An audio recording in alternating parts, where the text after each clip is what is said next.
안녕하세요. 영혼의 오아시스입니다. 요즘 각성의 시대라는 말을 자주 듣습니다. 남녀노소를 불문하고 명상, 마음 공부, 자기 탐구에 대한 관심이 날로 깊어지고 있어요. 수천 년 전 고대 인도에서 시작된 수행의 길이 지금 이 디지털 시대에 다시 사람들의 가슴을 두드리고 있다는 것. 그건 분명 의미 있는 현상입니다. 그런데 말입니다. 우리가 말하는 깨달음이라는 거 정말로 알고 있는 걸까요? 단어는 자주 쓰지만 그 안에 담긴 실체는 너무 모호하고 신비로워 보입니다. 마치 어떤 특별한 사람만이 얻는 신비한 경험이라든가 또는 어떤 경지에 오른 이들만이 말할 수 있는 초월적 체험처럼 느껴지기도 합니다. 그런 의미에서 오늘은 우리가 가장 많이 듣는 깨달음의 상징 하나를 함께 풀어볼까 해요. 바로 석가모니가 새벽 별을 보고 깨달았다. 바로 그 장면입니다. 익숙하면서도 막연한 이 표현 속에 과연 무엇이 담겨 있을까요? 그가 본 것은 무엇이며 그 순간 어떤 일이 있었던 걸까요?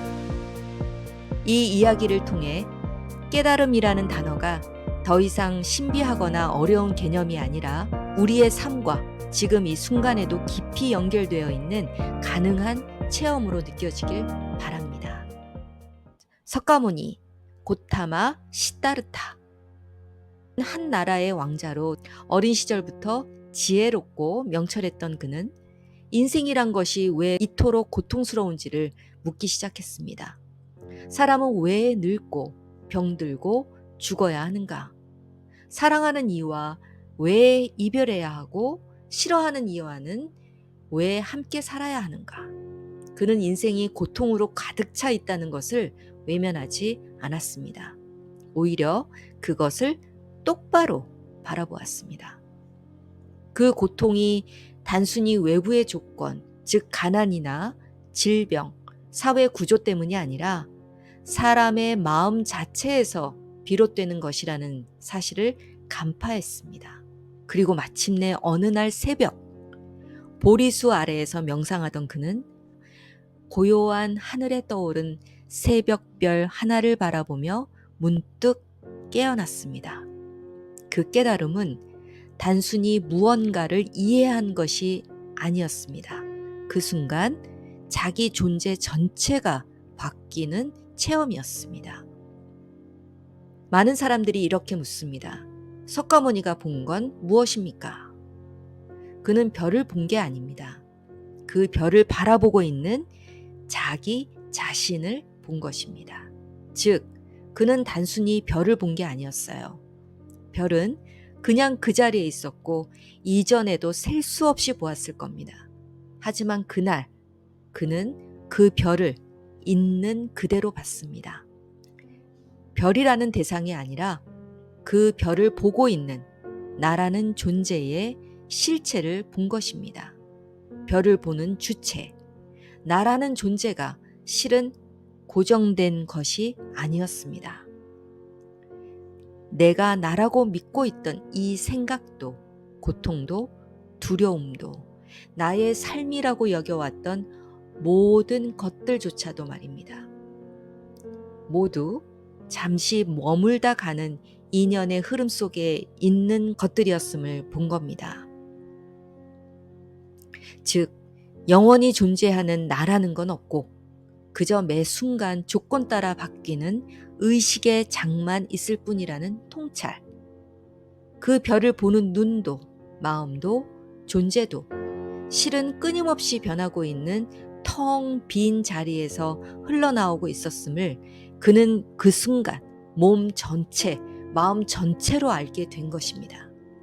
보통 우리는 외부의 대상을 바라볼 때 나는 자연스럽게 그 시야 밖에 놓입니다. 별을 보면 별만 보지 내가 별을 보고 있다는 사실은 거의 인식하지 않죠.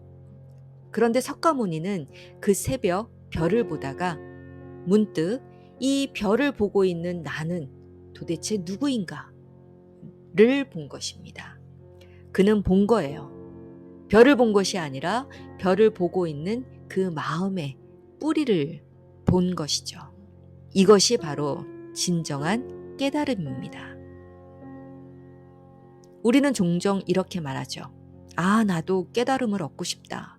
마치 대단한 걸 성취하듯 뭔가를 획득하는 일처럼 느껴집니다.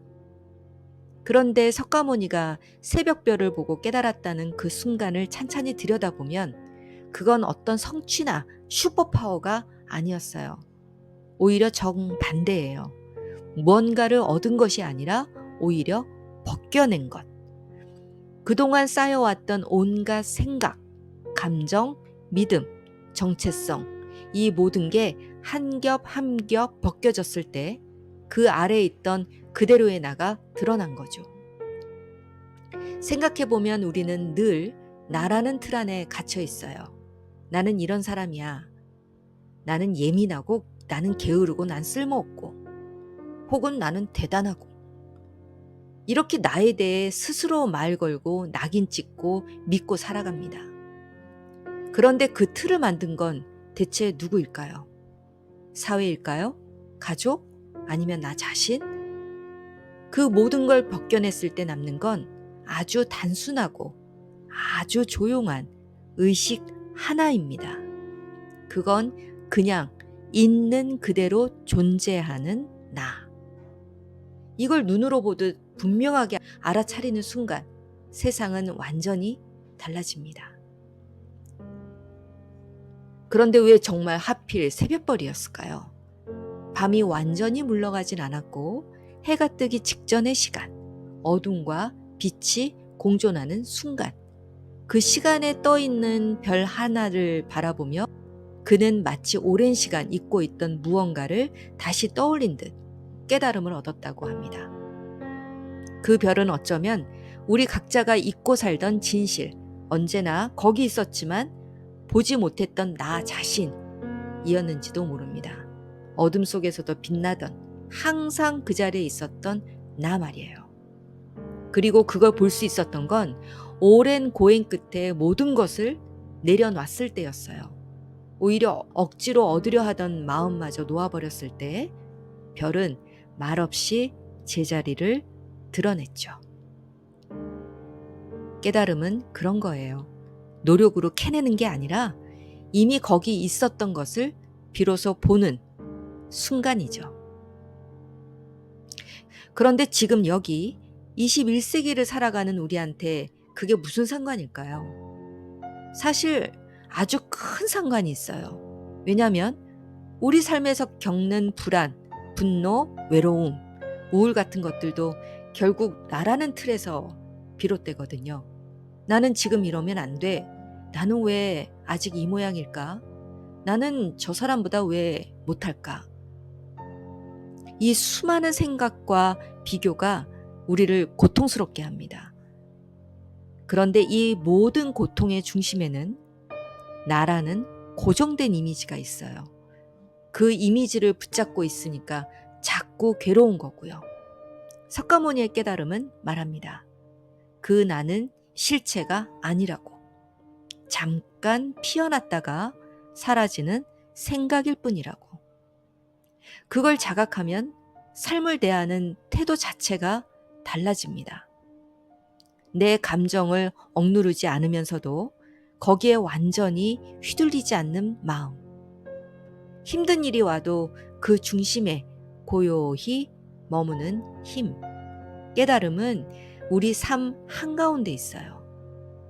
멀리 히말라야에 있지 않고 지금 이 글을 읽고 있는 당신의 눈동자 안에 있습니다. 그럼 어떻게 하면 나도 내 안의 별을 볼 수 있을까요? 방법은 딱 하나입니다. 멈추고 바라보는 겁니다. 어디 거창하게 앉아서 명상하지 않아도 괜찮아요. 커피를 마시며 문득, 길을 걷다가 문득, 떠오르고 있는 이 생각은 누가 하고 있지? 라고 자문하는 것부터 시작하면 됩니다. 지금 내 마음이 어떤가? 나는 지금 이 순간을 있는 그대로 느끼고 있는가? 이 감정은 정말 나인가? 아니면 그냥 지나가는 현상인가? 이 질문들을 삶 곳곳에서 던져보는 겁니다. 그러면 놀랍게도 내가 만든 나가 아니라 그냥 존재하는 나를 자주 마주하게 될 겁니다. 깨달음은 완벽해지는 게 아닙니다. 오히려 완벽해지려는 애씀을 놓는 순간, 비로소 지금 이대로 괜찮다는 걸 느끼는 상태입니다. 그러니까 그건 절대 신비롭기만 한 무언가가 아닌 거죠. 오히려 아주 인간적이고 지금 여기의 현실과 이어진 길입니다. 이제 마무리하겠습니다. 우리는 지금 각성의 시대에 살고 있습니다. 마음 공부, 명상, 자각 이런 단어들이 더 이상 낯설지 않을 정도로요. 그런데도 그걸 신비로운 것, 영적 세계의 것으로만 밀어넣는다는 건 오히려 본질에서 멀어지게 합니다. 깨달음은 아주 현실적이에요. 내 감정, 내 생각, 내 상처를 있는 그대로 보는 것. 그리고 거기서 벗어나려 하기보다 함께 있어주는 것. 석가모니가 새벽별을 보든 말입니다. 그렇게 할 때 어느 순간 나도 모르게 어떤 별빛 같은 감각이 찾아올 거예요. 그건 멀리서 반짝이는 빛이 아니라 바로 당신 안에서 조용히 피어나는 것이죠. 석가모니가 본 것도 어쩌면 하늘 위 별이 아니라 자신 안에 무한한 의식을 상징한 걸지도 모릅니다. 고요하고 변하지 않고 늘 거기 있던 진실. 지금 이 순간 여러분도 고요히 숨을 들이쉬고 눈을 감고 그 안을 바라본다면 당신 안의 새벽별이 떠오르고 있을지도 모릅니다. 오늘도 감사합니다. 사랑합니다.